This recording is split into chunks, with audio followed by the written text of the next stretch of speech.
central force तंखाई सिबा है करी कायरगे central force ती तंखाई सिबा चप माने कुकी की ममांग अमुकना हिंचा जैतम ओनबा अमुकना तंखाई सिबा ओनबा सेंट्रल गवर्नमेंट थाबीरक्पा सेंट्रल फोर्स की सायोल अनी की मतंग वीडियो मचाम तामीनगी सी अदु लोरगा वाफम खतंग थमजरके कुंबीदा इमा सिंह प्रोटेस्ट तौबदा मखोगी आर्मर्ड व्हीकल ना उल्लिबा एटीट्यूड इमा सिंह चका यौना तखाइगे तौबदो मोरेदा थोकिबा खुलाई पाइबा कुकी सिंह मोइदा ओंजनबा कांदना मोइना कैस्पर मोइ गाड़ी दो मनिंग हलगा नोमै ओंजलाबोना मनिंग हनबा मोइ अदुदना मैक्सिमम रिस्ट्रेंट तौबा सोमदा सिविलियन खुलाई पाइदबना नुपी सिंह तौजबदना आर्मर्ड व्हीकल ना तखाइगे तौबा सिगी वीडियो अनि सिगी एटीट्यूड अनि से सिना रिवील तौई the intent of the Indian army is not neutral पारी मोम चैनल सिबु येंबिरिबा मैम पुनो पु इकाई खुमनजरी होसिनाव मैम वीडियो मसा हका तामिनगी सी कुकी सिंगसिना तौरिबसे करिनो हाबसे अंगातंग तामिनगी सी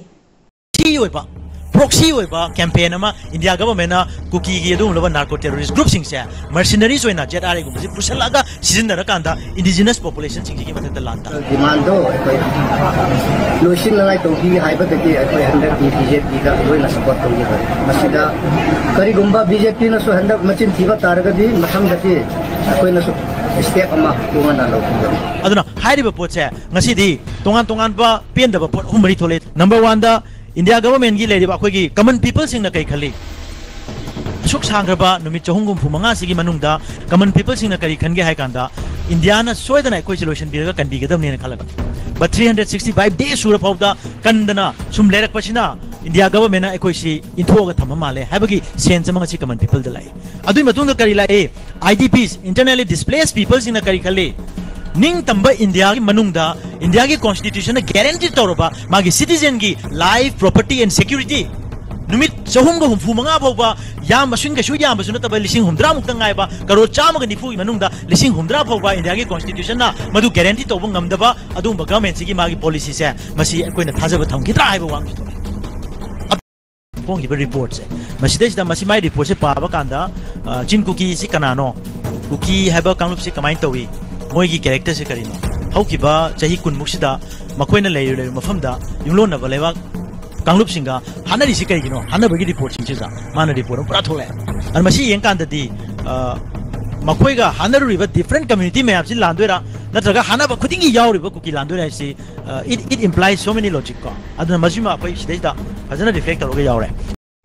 इचिनाव मयम हनकी तौरिबा लानसे असिगे सिगा सेंट्रल गवर्नमेंट थारक सेंट्रल फोर्स से चाना कुकी की मतंग तौरेबसे असी हाइबदा अखोय आरानबो ओइरोयना खल्ली अदुना अखोयगी इमा सिंग खंगदे अखोय इचिनाव सिंग न खंगदे एआर से यादबनी सेंट्रल फोर्स से यादबनी अखोयनी हेक्ता सेंट्रल फोर्स पामदे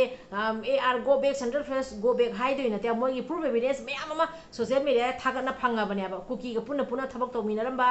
कुकी की थबक के आदा मतंग पामिनरबा असुम खुदम मैम अमा उरबनेबा खुदम आइबो ख्वाइदे चौबो खुदम आइबो कुंबीदा तौबसिगा मोरेदा तौबो थौदोक अनि से क्या याम खेनै जों मोरेदा असुमना मोइगी कुकी सिंगना एआर दा तौबा धमक तो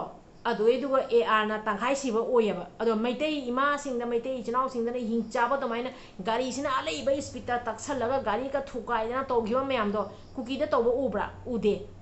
अदुनदी अखोइना हाइबा नते मयामसिनासु खंगबम थोएबा एआर ना तौइबा मतो मवंगसे मैतैदे ओटपा नैबा तौबा अदुवा कुकीना तौरपदना तंखाई सिबा ओनबा मोरे रोमदा कुकी नुपीना लाले हाइरु हाइरगना कुकी नुपी मयांगे मांगदा सॉरी बोलो हाइबदा मोइना सॉरी एना हाइबा हम लोग तो आपको हेल्प करने आया है ना डायरेक्ट एआर ना हाइबा असुगुंबा मयाम प्रूफ से चाइग्रबनी सोशल मीडिया दा अदुना अखोइना खंगदबदी सेंट्रल गवर्नमेंट खंगदे सेंट्रल फोर्स खंगदे मैतैगी न्यायना मैतैगी फेवर दा ngangbीबा मैतैना तौरिबसे चुम्मी हाइदि कइनो मणिपुर थुगाइबा अदुगा इंडिया थुगाइदि होनरिबा सेपरेट एडमिनिस्ट्रेशन पिउ हाइरिबसे अखोइगी इंडिया की लेरिबा पालिबा हुजिक सरकार सिने खंगदे अखोइगी इंडिया की लॉ की मतुंग इना मागी स्टेट तारिबा लेरिबा स्टेट सिंजे थुगाइनबा होनबसे यादे थुगाइनबा होना गनु हाइना ममांगदिसु हाइना लेरिबनेबा अदुदि ngasi मणिपुर तारिबा लुक खुदिमकना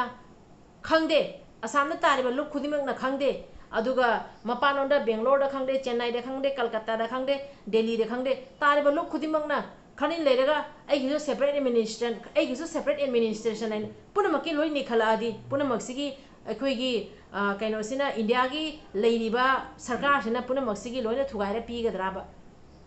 अदु कुकी नौसे तालिबा डिमांड से ओइजादबा डिमांड नि मणिपुर थुगाइदगी होनरकपा डिमांड नि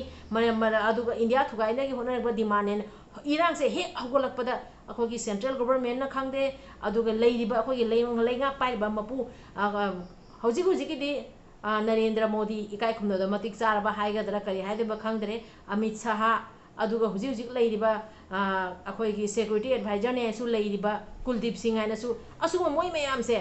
state government अमसुंग central government पुंजलगा असुगुंबसे यादेन Aqib चेराक अमा पीरगा खुदक्ता सि लांजे लोइसनबा याबदो मोयना हेना करी मनुंग ngangnariba केदोइबा ओपन थोंगनरगना मयाम हाइराइदुनी हाँ अखोइदा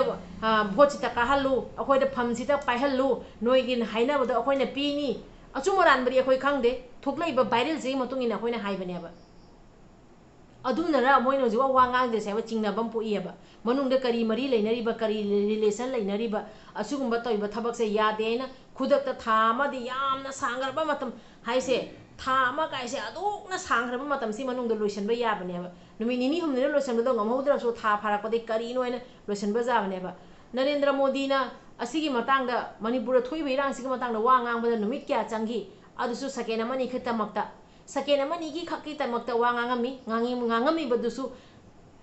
नुपी अनि खक्की दुगी मतांगना ngangamमेबा अदु थोइदो कदाइदगिनो करीगी तौरइनो कमाइना हौग्रिनो अदुदि केम हाइदेबा अमित शाहना लाइदुसु नुमित क्यानिगी मतुंगदा अमित शाह लाअमिनेबा अदु येंगमगा चतखरे चतखिबदगी असुम चतखरे वाजामना ngangaroige nganगदी मयाम थोलकनी मयाम अमा थोलकनी सेंट्रल गवर्नमेंट अखोइ अपंगबा सारिबा लेडी सेंट्रल फोर्स तर चंगागा रिपीट एक्शन कांगू मयाम चंगागा मैते से फुदत के हातो के न तौरिबा असोक अपन पिरिबा मयाम से मयाम अमा थोलकनी अखोइगी स्टूडेंट इंगांग सोकलिबा अंगांग सिंगदा फुरिबा सैबा थोकिबा ओटखिबा नैगिबा मयाम दो मयाम अमा थोलकनी अदुगा कुकीगदी केम दे इसे सकमिनै कुकी नुपीगसु इसे सकमिनै कुकी निपागसु मोय चार्ज तरा करीदनो खंगदे अदुगा इसे सकमिनै अदुगमा मयाम म उयेबा अदुना होजिकसु हाइजेगे सेंट्रल फोर्स थाबिरेइबा सेंट्रल गवर्नमेंट थाबिरेइबा सेंट्रल फोर्स से सायोन अनि थोई अमना हिंचा जैतम की सायोन अमना तंखai सिबगी सायोन तंखai सिबा हाइबदा करीगी तुजुंगदोइनो तंखai सिबगा चाप माना फिबम नत्रो कुकीना असम राइफल दा तौरिबा मतौ मोंगदो उबदा असम राइफल निंग हल्ला चटलियाबा हां मोय केसपर मांगदा काखनगा तौरिबा अदुगा केसपर मोय केसपर दो निंग हल्लियाबा अदुगा मैतै इमा सिंगना चुमना अदुगा कुंबीदा तौबा मतमददी अदुगा तखाइना तौबिदो असम राइफल लंबीदा लाकपा मतमदा कुकी सिंगना डायरेक्ट असम राइफल एम्बुश तौदे तौरपदो मयामसु उरमनेबा अदुगा असम राइफल केदो ngamkigyaba इचनो मयाम याम सांगना ngangaroige नुंगाइते अखोइ मयामसे हौजिकसे अदुकी मतिक अवाना ताना लेरिबा मतमसिगा अखोइना थाजबा थमगदबा अखोइगे लेंगाक मपुना अखोइ लेंगाकी मपु अखोइगिदि इंडिया मनुंगदा लेरिबनिना इंडियाना मणिपुरदा चाइबसे इंडिया चाकपगा चमानद्रो मणिपुरदा वारिबसे इंडिया वाबगा चमानद्रो अदो तोखाय मा ताबगी मतौ मोंगदा मणिपुर चाइबा मणिपुर वारिबा येलोमी कयाना ngasi वारिबसे उसिनदबा दमाइ सा लेबसे यामना नुंगाइतेबा ngangadि yam sangna ngangani chino mayamsu asum tasalakpada tanjanbam poklaniaba yam sangna ngangaroige chino mayam loisanjarege video se ga soira yakhiba kya lere so ngakpi waina yengbi ba mayam punam ke pham dei kong lonjari kanglei pakna yai phare ibodo pakhang mana yai phare